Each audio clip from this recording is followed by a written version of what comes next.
Mikudo huelo. Huelo huisi we inumi. Fifa puji yo po enye bianumi. Mikudo huelo mechele.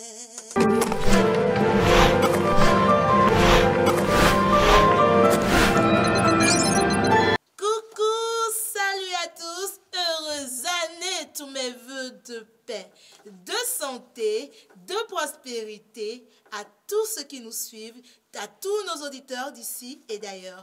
Bienvenue sur Behwidi, chanter est un art. Belle Alliance TKDN, professeur de chant et amoureuse de chant lyrique. Et je souhaite partager mes expériences avec vous en matière de voix sur Behwidi, chanter est un art. Alors, je vous ai souhaité la santé. Et aujourd'hui, nous allons parler de la santé de vos cordes vocales. 10 conseils donc pour une bonne santé des cordes vocales. C'est ce que je vous propose en ce début d'année 2024. C'est parti. Alors, les cordes vocales, parce que notre voix est ce que nous avons de précieuse en tant que choriste, en tant que professionnel de la voix, il faut que nous en prenions soin.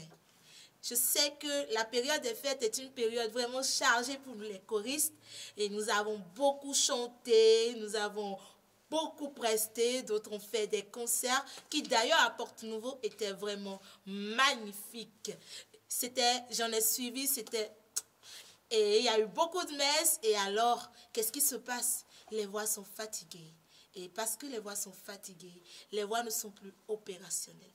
Alors, comment faire pour pouvoir guérir nos voix? Comment faire pour pouvoir toujours avoir des voix opérationnelles? C'est ce que je vous propose dans cette nouvelle rubrique de Behwidi, chanter est un art. Toute mauvaise utilisation des cordes vocales peut avoir un impact négatif à long terme sur votre voix. Par ailleurs, votre voix ne peut pas toujours se réparer d'elle-même. La plupart du temps, un chanteur ou un professionnel de la voix peut souvent limiter la réparation ou la correction de sa voix, la guérison de sa voix à un repos ou à un congé sabbatique qu'il se donne. Mais il faut toujours éviter de forcer sur la voix. Il faut toujours éviter d'exagérer parce que l'abus en toute chose nuit. Eh bien, comme l'abus en toute chose nuit, nous allons aborder les différentes pratiques que nous avons souvent qui abîment nos cordes vocales et qui abîment notre voix. Alors, premier facteur qui abîme notre voix, c'est l'alcool. Surtout en période de fête, nous buvons beaucoup. Eh bien, il faut souvent limiter l'alcool à quand vous ne chantez pas ou quand vous ne prestez pas. Pourquoi? Eh bien, l'alcool dilate les vaisseaux sanguins. Et quand les vaisseaux sanguins sont dilatés, cela provoque une saturation du flux sanguin local qui peut engendrer, qui peut entraîner un risque d'hémorragie de vos cordes vocales. Et quand c'est comme ça, il faut aller à l'hôpital, il faut consulter un ORL et c'est souvent parfois très grave pour nos voix parce que cela endommage gravement la voix. Vous n'êtes plus en mesure de parler, vous n'êtes plus en mesure de chanter et c'est des séries de rééducation, c'est des séries de rééducation vocale, c'est des séries de correction vocale à l'hôpital et c'est bien ce que nous ne voulons pas.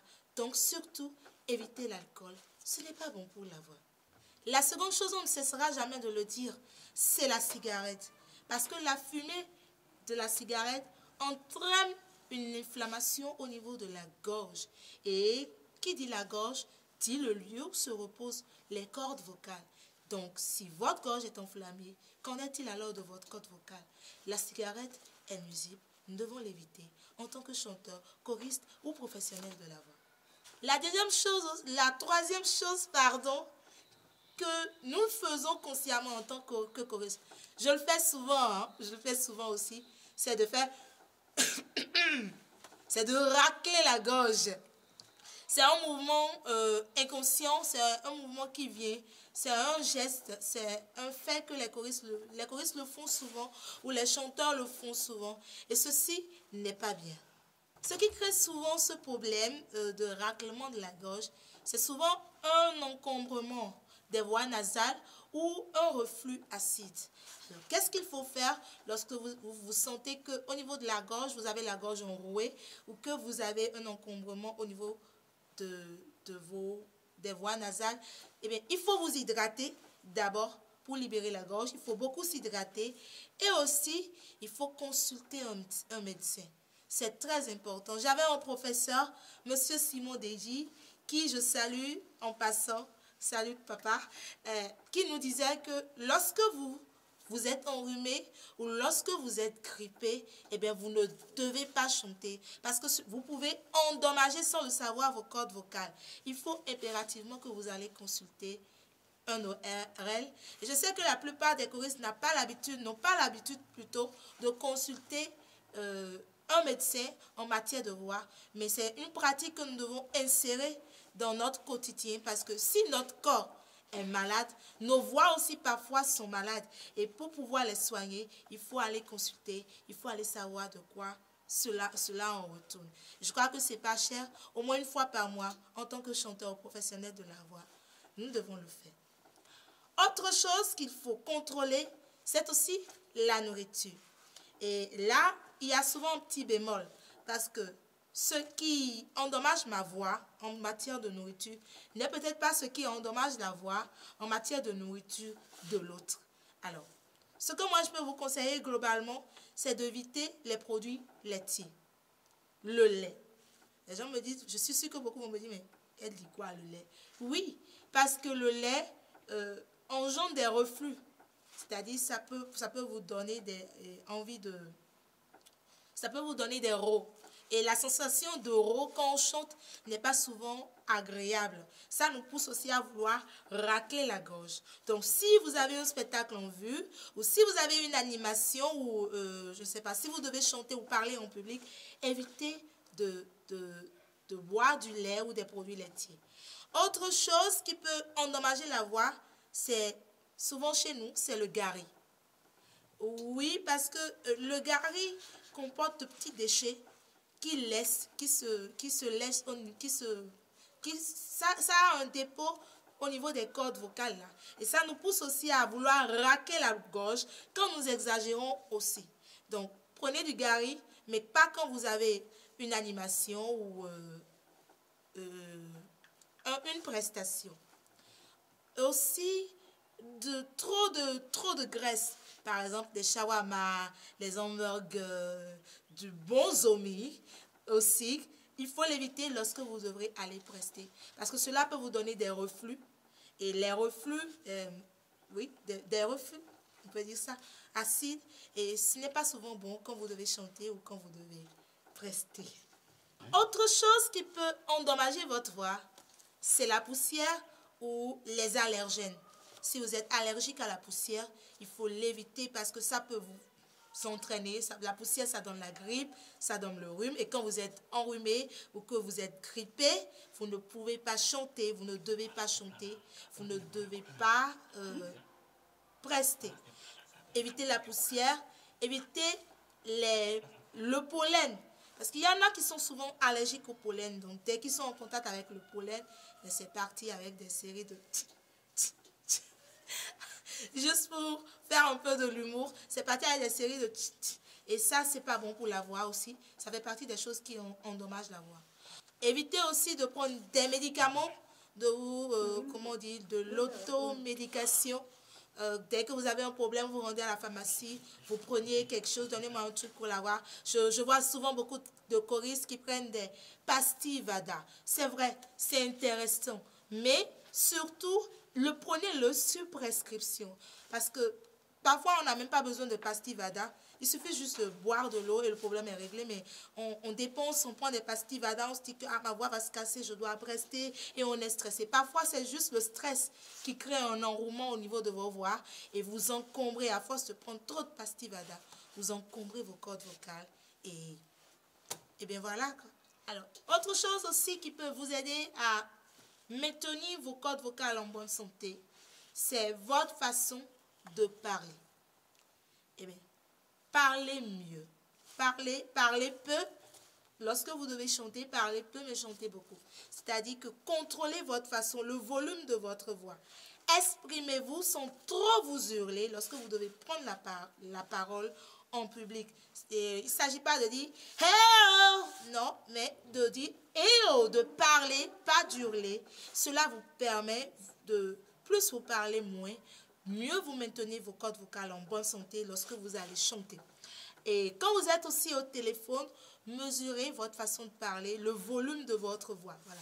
Il s'agit du volume du son de votre voix quand vous vous exprimez. Parlez peu pour chanter mieux. Autre chose aussi qui peut vous aider à maintenir votre voix en bonne santé, c'est de pratiquer une activité physique. Parce que le corps, comme je l'ai dit dans d'autres séances de partage, le corps et la voix ne font qu'un. Et parce que le corps et la voix ne font qu'un, vous devez muscler votre corps pour pouvoir bien chanter, puisque votre voix a besoin de vos muscles pour tonner, pour être belle, pour bien résonner. Et cela aussi peut prendre part une activité physique que vous exercez. Pratiquer la natation ou aller souvent en salle de gym. Moi, j'y vais souvent en salle de gym pour travailler mes abdos ou travailler mes endurances. Ça me permet de travailler mon souffle. Je le fais souvent avec un casque à l'oreille ou en chantant. Et il y a beaucoup de choses qui se profilent pour cette année 2024. Nous vous réservons de surprises et nous vous donnerons aussi l'occasion de participer à nos cours en direct à travers cette activité-là. Nous vous préparons du ouf pour cette année 2024. Je vous assure, soyez câblés. Donc, pratiquez un sport. Aussi, hydratez-vous beaucoup. Je crois qu'on ne cessera pas de le demander aux choristes ou aux chefs de chœur ou aux maîtres de chant ou aux professionnels de la voix. Hydratez-vous beaucoup. Votre corps comporte environ 65% d'eau. Et vos poumons l'utilisent déjà. Donc, lorsque vous devez chanter, vous devez augmenter ce volume d'eau dans votre corps. C'est pour ça qu'il est souvent conseillé aux chanteurs, aux choristes, aux professionnels de la voix de boire beaucoup d'eau. La preuve, observez les stars.